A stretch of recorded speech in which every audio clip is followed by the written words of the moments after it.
Welcome to the No Podcast with me, Nikki Spo. Hey friends, welcome to another episode of The No with me, Nikki Spo. I'm so glad you're here. Today we are hearing from Sammy Handler, owner of KicksBySammy, a fully customizable art and accessories business. She started her business at 18 and now at 26, she continues to have a thriving business with a loyal following. I think she is a huge inspiration. I remember being 18 with big entrepreneurial dreams, but feeling paralyzed by fear. Sammy's go-getter, make it happen attitude is so refreshing, and her journey inspires me to continue to dream big and step into action. So let's dive right in. Sammy Handler, I am so grateful that our paths crossed. I love your vibe. I love your entrepreneurial spirit. I love your go-getter attitude. And so now you have what is a fully customizable art and accessories business, which began as a sneaker painting side hustle in college. And in a relatively short period of time, you've been able to partner with some impressive corporate brands and influencers. I think your journey is really inspiring. And to be totally honest, I am very interested in how at 26 years old, you are already running your own successful and sustainable business. So thanks for taking the time to be on the show today. I'm really excited about this. Hi, thank you for having me. I'm so happy to be here and talk with you. Okay, so take me back to your days at the University of Maryland. What did you study and how did you get the idea to start painting Keds? Yeah, so actually, I went into college not knowing exactly what I wanted to do.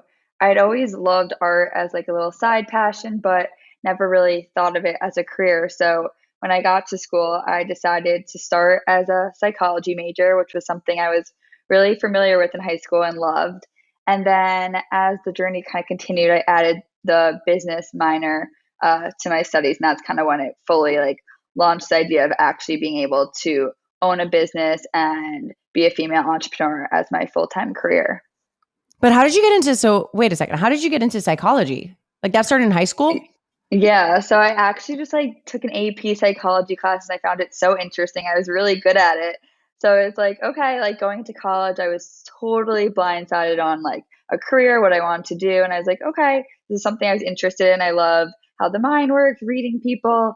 So that's what I decided to originally go into, which honestly has helped with business in the end, but it was totally like what I thought I was into at the time. But isn't that crazy? Like we graduate from high school and then we're applying to colleges and you're like, oh, they're like, pick something. You're like, what do you want? What do you want to do with your whole life? You're like, I have no idea. I have no idea. Or you think you know, but it really like you grow so much in those 4 short years.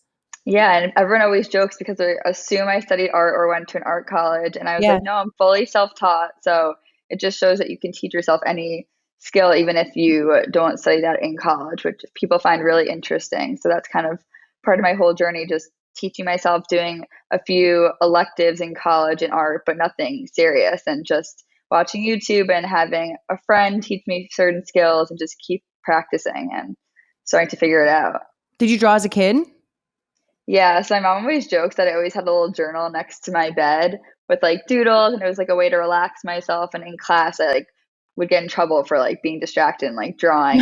And in high school, I took AP art, but Oh, you did? Yeah, I did. It was only one class all of high school. I never did it as like an after school activity or anything. It was just something I always did for myself. And I always told my mom, I was like, I didn't want to go to college for art because I really hated when the teachers would grade me or tell me if something wasn't good or if they didn't like it, which was just because I was like, oh, I like to do it for fun and like it relaxes me. I don't need someone like criticizing it. So like looking back, it's funny. And I finally realized I was like, it's okay if someone criticizes it and like helps me boost my skills. So I kind of learned that as I got older.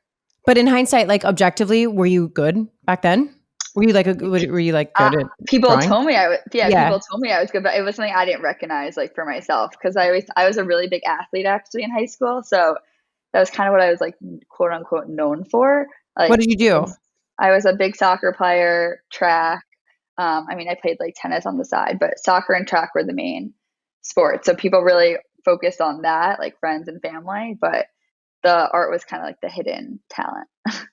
Did you ever consider doing sports in college? I did when I was like a sophomore in high school, and I realized I would only be able to go to like a small school, which wasn't for me. I actually grew up in a really small town. I had 100 kids in my grade. Wait, what? 100 kids in grade? I went to public school too. Okay, so Really small. that is a small town. I don't know Really if I told small. you, right? Yeah. Like my graduating class in high school had like 1,000 kids. Like the school had Yeah. 4,000 kids. It That's was crazy, crazy. huge. There's a few, I'm from Westchester, New York, so there are a few towns that are like that, but mine happens to be really tiny. There's like, I basically could name almost everyone in the high school, like in the 4 years I was there. So I really want something different, like having more experiences, having more opportunities. So that's why I knew I wanted like either like a Big Ten school, like, or a big rah-rah school, a lot of different types of people in a big environment. So that was always what I had my And did mind you set get that? on. Yeah, I went to University of Maryland, so love that. Thought it was so fun. That's kind of what also sparked the business. I was making shoes for a tailgate, which is like I wanted some cool spirit wear. And at the time in 2013, there was really nothing on the market besides going to a bookstore for cool like college apparel. So that's when I started painting on shoes, which I used to do in class. Like I would just doodle on my Converse. My mom would always come home and be like, "You just ruined your shoes." But so I had that empty pair of blank pair of Keds in my closet that summer going into college, and I started drawing Maryland logos all over them, and people started freaking out. They never saw it before. They wanted a pair also. So Isn't that now it's wild? Like I'm dating myself here, but it's like when I was in college, it was like I wasn't watching YouTube videos on how to do something. Like maybe in college, but definitely not like in high school and oh middle yeah, school. Like I wasn't watching YouTube how to's on anything. Like that wasn't a resource at the time.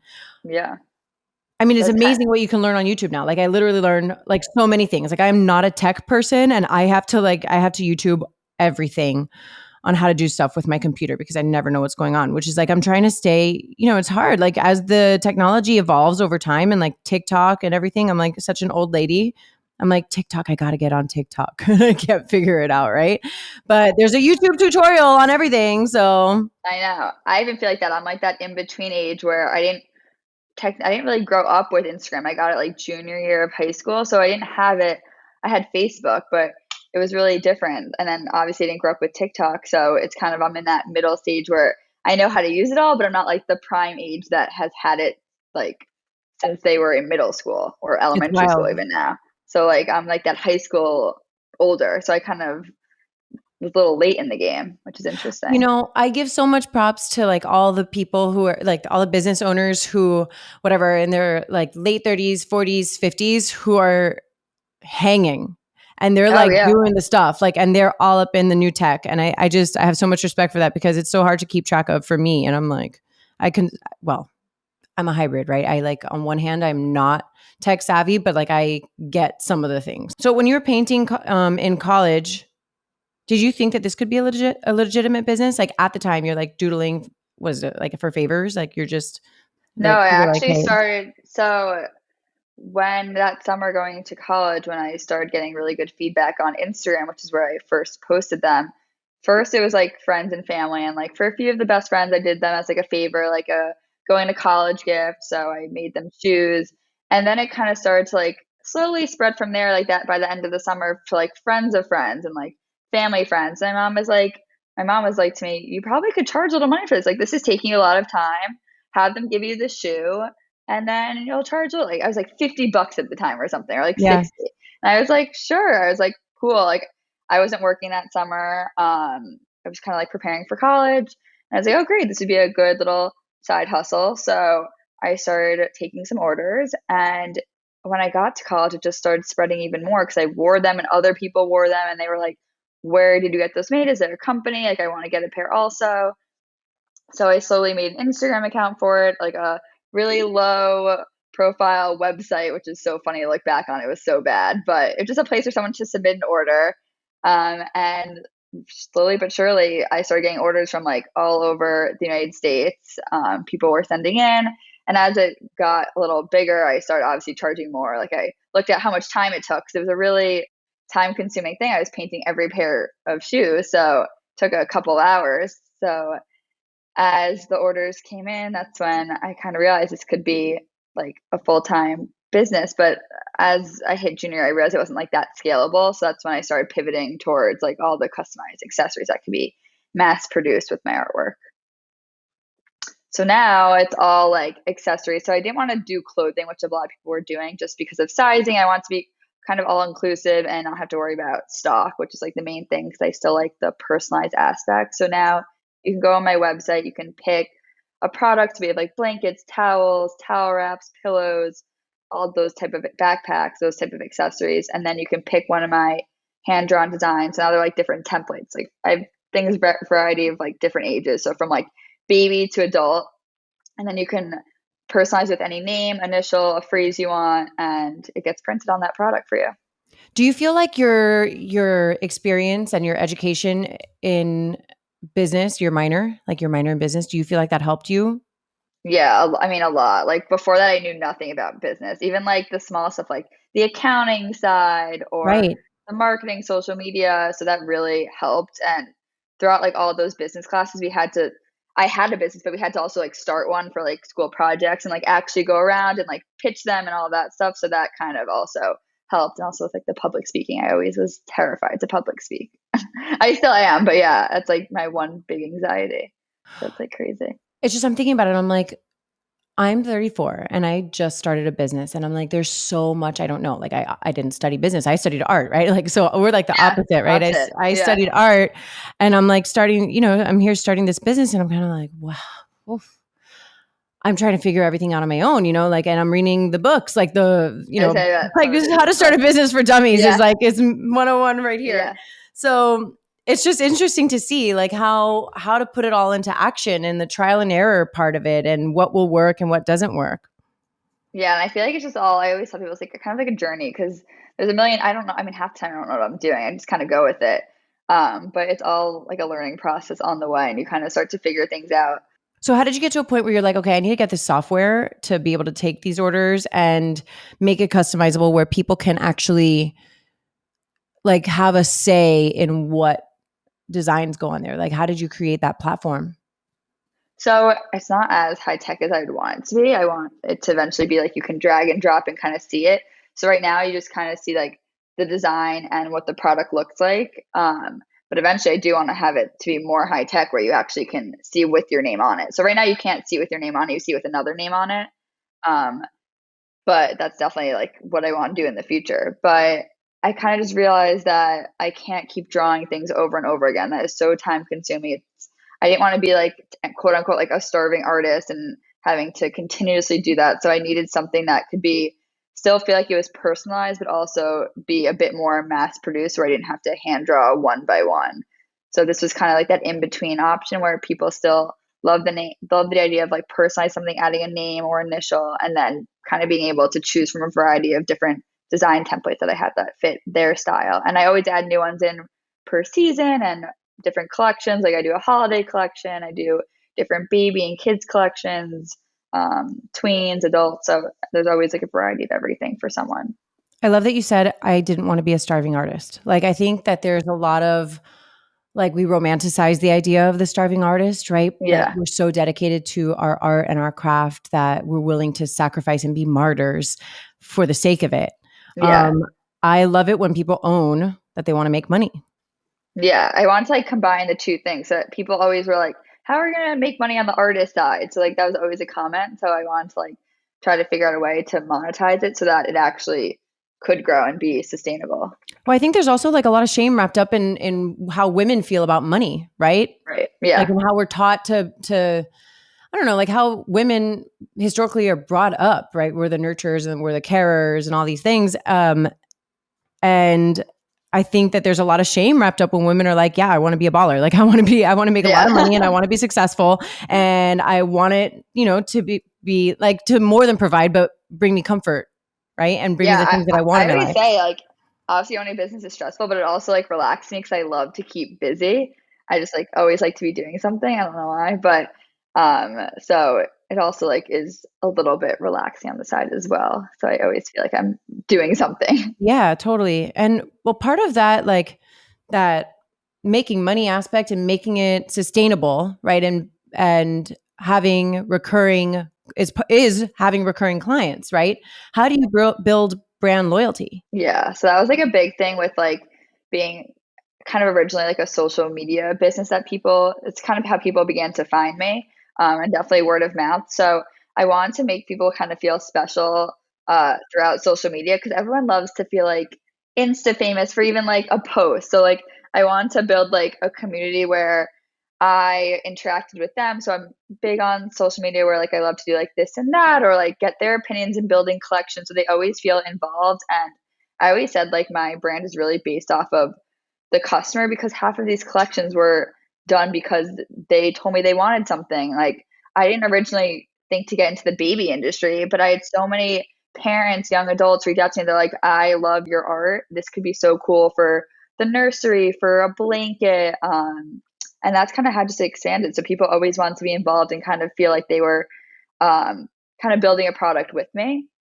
which is why a lot of people became loyal and also like love to watch the journey. And a lot of people started following me when I was in college. So they find it interesting to see how I have evolved, how the business, how the art has evolved. And I feel like a lot of people are just kind of like stuck at this point, which is cool. Well, ultimately, you're in a service industry, right? You're listening to what your customers want, and you're saying, okay, I got you. Right. Especially with art and design, because I want to see what's not on the market with something that I can totally hand draw and create on my own. So if their kids are into something these days and I keep up with the trends through them, because a lot of times I don't know exactly what the kids are doing or what they're into. Like I try to survey it, but I'm not them. So it's really interesting to hear from them and to get messages and surveys and then also to like post their kids. They love it. Like people now send me photos like, please post my child or like I want to feature. How did you come into these amazing partnerships that you have with musician Walter Parks, the jeweler Stephanie Gottlieb, who I love, Zio Skincare? A lot of times I just like reach out, I'll send a DM.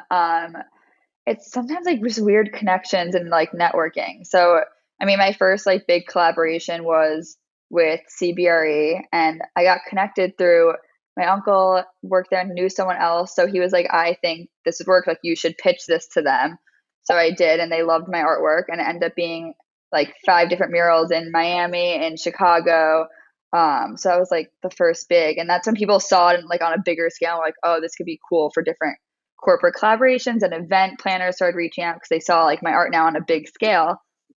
So I've done like dance floors, I've done huge bar and bar mitzvahs, sweet 16s, weddings, and for like the smaller clients, like the different like pop-up events I would do, I would just try to find ways to like have an interactive like event at a corporate like retreat or a collaboration they were launching, just a way to add like personalized touches to their events. So it kind of just expands once someone sees it and then word of mouth. Like I don't even half time I ask, I'm like, how did you hear of me? And either they saw it on social media or someone who worked there happened to purchase something and it just got brought up in a meeting. So it really all depends, which I find interesting. What has been your Yeah. favorite project to work on so far? The mural was definitely like the largest and like the coolest, but I also just did this like popsicle launch with an artist called Betsy Enzenberger in LA. And we also just connected on Instagram. She commented on one of my posts and then I looked her up and I was like, this is so cool. And I like had this vision of doing a collab with her. So I reached out, I'm like, I saw you commented, I just came across your account. I think we could do some cool artwork together. And she was like, I totally agree. And we brainstormed this idea that she sculpts all these popsicles and then I could decorate all the popsicle sticks and hand paint them. And we sold out in like 2 minutes. It was amazing. So we're hoping to do another like launch for like the holidays and do a few more in the future. But it was really cool. And I have one here and just seeing them in people's homes as like art decor is really cool. How important is, like, when it comes to social media, how important is engagement then? Because it sounds like a lot of your connections are coming from like how engaged you are with your platform. Yeah, I mean, right now I'm the one like answering all the messages. So I'm basically on there all the time and trying to find ways to just keep improving the following and just connecting with all the customers or fans. And Like I try to actually answer. connecting. Like Yeah, you like I actually try to, connect with them. right. Like I try to answer. I mean, I get a lot sometimes, so I can't answer all of them or I'll respond like quickly, but, or eventually, but I try definitely to answer as many messages as I can. How Um, important do you think that is for I think brands? it's a lot because they feel like special and they feel like, oh, they actually care about me. They're curious in what I'm thinking, and even just like to hear like, oh my God, I can't believe you answered, like stuff Right. like that, which Yeah. is funny, Like, like which is like younger kids, which is cute, and they just feel special and they'll tell your parents like, oh, I want to get this, like So and the fact that you answer, like they feel seen, right, right? Like right, just being exactly, just being seen is valuable, is important, right, and it makes people feel, like a valued customer, even if they're like, it might convert them into a customer, right? Like maybe if they were on the fence, 100%. but the fact that you answered or responded, they're like, you know what, that was really kind. I actually believe in this woman. Oh yeah, and a lot of people find it really interesting once I try to like do like a little intro about my story because obviously I get new followers a lot. So I try to explain the background behind obviously the name Kicks by Sammy because a lot of people get confused at first. Because I started this with shoes and that's why it's called that.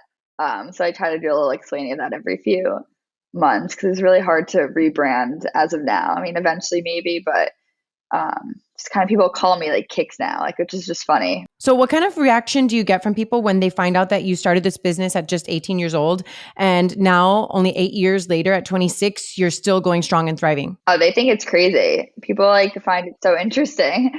And it's like, I didn't even think of it when I was 18. I didn't think of it as like a business though. So I really made an official business my end of my senior year of college when I was like deciding if I wanted to. I was interviewing. I was like, do I want to work for someone else? I didn't really know exactly. And then I was like, no, like I'm 100% going to be committed to this. And I pulled the trigger and made that decision at like the end of senior year. And I started to really like think of a business plan more and how it could actually be scalable. So that's kind of when I say it was like officially like a business full time in, wasn't just a little side hustle. Have you ever experienced age shame? A little. People probably would be probably more in college when I started like first like big projects, but it also did get me some projects because they thought it was really cool that I was young and doing this. So it definitely like had a little story behind artwork, which I think in the beginning was kind of my pitch.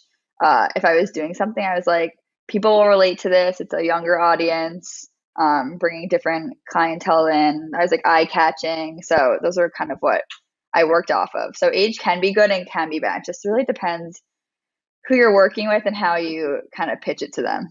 Totally. I mean, so back in the day, when I was in college, I tried to start a swimwear line, and I studied fashion design and art. And I remember feeling like I got a lot of age shame, and that was like such a huge deterrent for me. Like I was like, I can't do it. Like people, like I felt like at the time, everybody was telling me like, you're so young, like you really think this is sustainable for you, like you're not going to be able to do it. Like well, maybe I was hanging out with the wrong people, right? But the point being is like, and that did stop me. Like I lived in fear, and I wish that I had some older and old, when I say old, I'm like, when I say older, I'm like women in their 30s and 40s. And like I now was that like, you're not old. well, like now that I'm like, no, that's definitely me. It's wild that like when I was in my 20s, I was like, oh yeah, 35 is old. And now I'm like, and all my friends now, we're all in our 30s. And I have so many friends in their 40s and 50s. And like now age is just, it's so nothing to me now, but it was something huge to me back in my 20s. And I felt really insecure about how young I was, trying to start a business.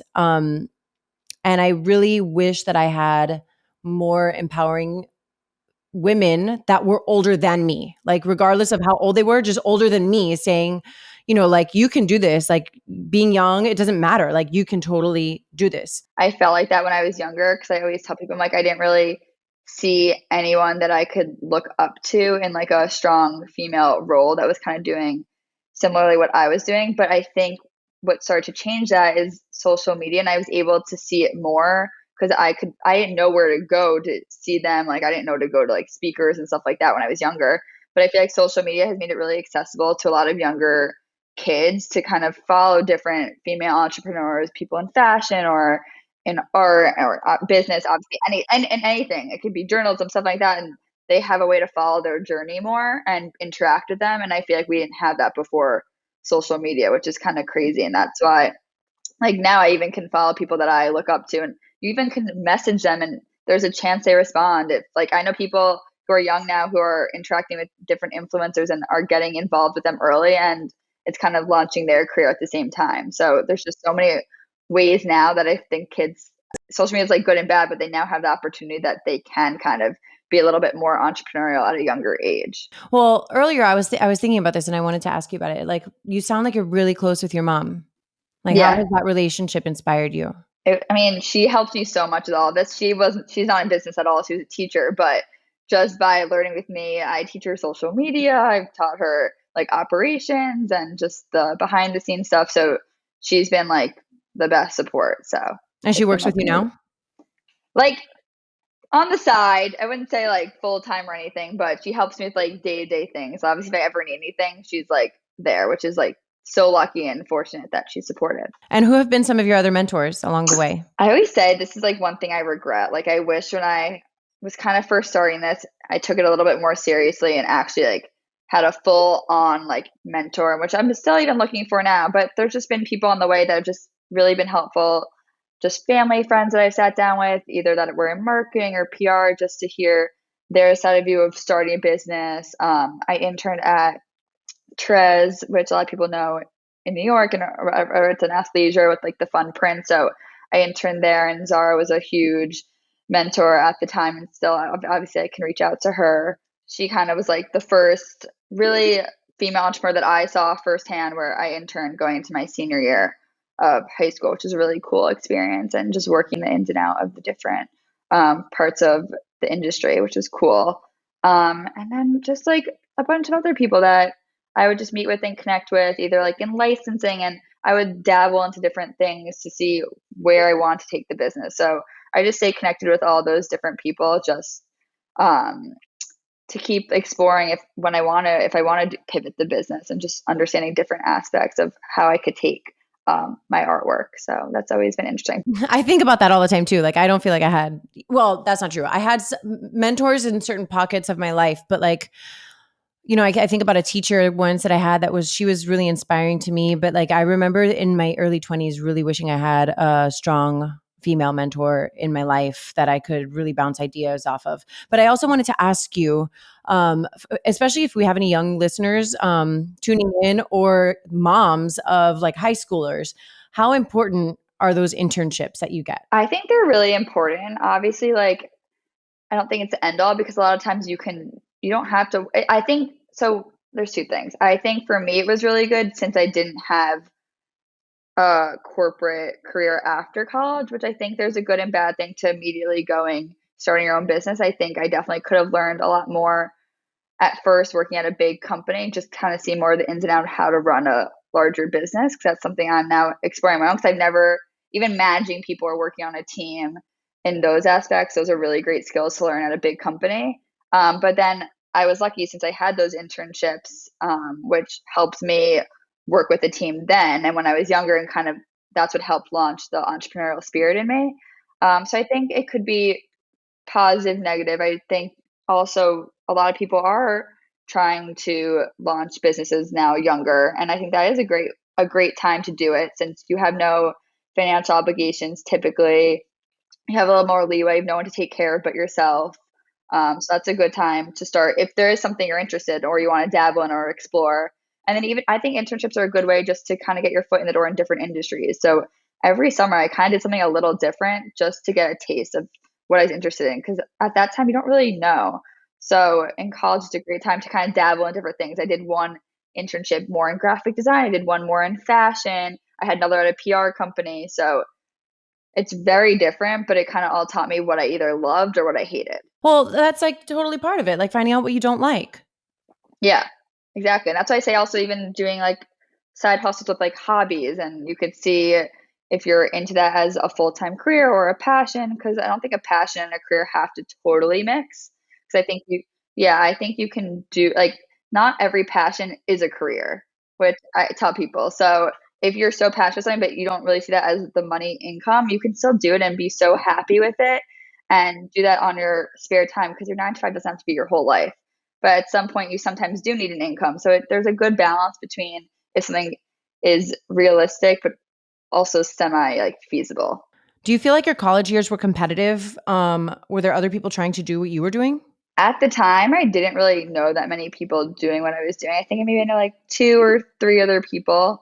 Um, I take it as a compliment now. Obviously, people saw the shoes, and so many people have now like shoe accounts and started doing that. But I don't see really someone doing like to the level of what I'm doing, like kind of doing the artwork on all the products with my style. And what has been your biggest struggle? I would definitely say just like kind of figuring out the journey on my own. Like working alone is really hard, and kind of putting a hand in everything is just very overwhelming, because you can't be good at everything. But at a point you kind of hit that where you need to start hiring, but you also have to think of like the finances. So I'm kind of at that plateau where you have to kind of start speeding up things and kind of move to that next step, which has kind of been a really big struggle right now because it's kind of trying to find that good balance of investing into the company, but also being able to live and but keep the business expanding. What does the next step look like? Like it sounds like you're there. Right.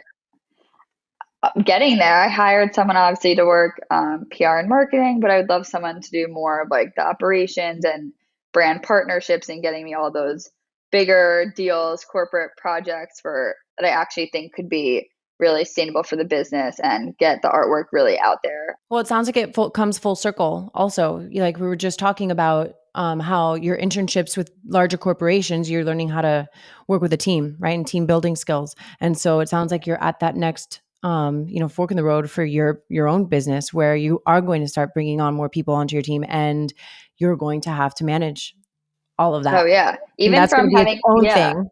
Even from having interns, like I've had them for the last 3 summers, it's a really different skill to manage other people than to just manage yourself, which is crazy. Which is really hard actually, which like I struggled with in the beginning, but you really have to, when you have your business, it's like your baby and you want to do everything yourself, but you have to be willing to let someone else take charge on something and trust them and hopefully guide them in the right direction where they do things to your standard or quality. So I have to just put trust in other people. So what message do you have for young people who have big entrepreneurial dreams? Just go for it, especially when you're young. I think it's a great time. As I said before, you don't have a financial obligation to anyone but yourself. And when else are you going to have that time to really explore yourself and figure out what you love? So obviously just do it. And if you don't know where to start anywhere. Like I had no plan in mind, but if you have an idea or a vision, do something to get it going. A lot of people like harp on like just an idea and never actually bring it to life. And they're always like, I don't know what to do, or they overthink it. And at some point you just have to kind of like kick your shoes off and just do it. Like you can't keep holding it back. And there's never, people are like, it's not the right time. There's never really a right time. Well, how much of it do you think is fear? Oh, a lot of it's fear. A lot of people don't want to fail, which I've spoken about before.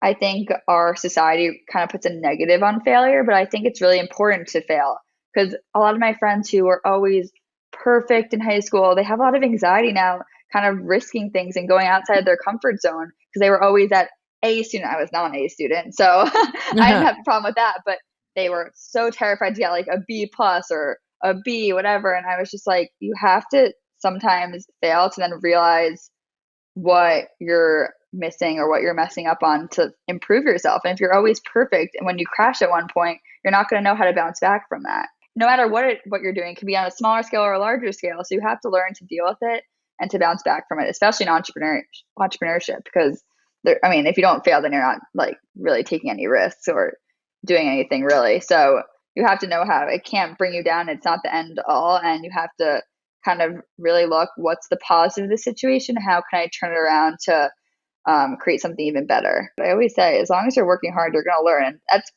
honestly the better skill than getting straight A's in school. Well, Sammy, I must say that I'm completely impressed by your wisdom, and I'm a huge supporter of you, and I wish you the best of luck. And I'm so grateful to have had the chance to speak with you today. Thank you so much for having me. It was such a good conversation and great meeting you. Thank you so much for listening to The Know. If you loved this episode, go ahead and share it with a friend. Words are so powerful, and someone may need to hear what we covered today. And if you really loved this episode, please take a moment to rate the show and leave a review. Your comments are so important and valued, and they give other listeners insight on what to expect on The Know. You can connect with me personally via Instagram at NikkiSapSpo and The Know with Nikki Spo. My hope for you today is that you are fearless in looking inward so that you can be your highest, most authentic self and go after the life of your dreams.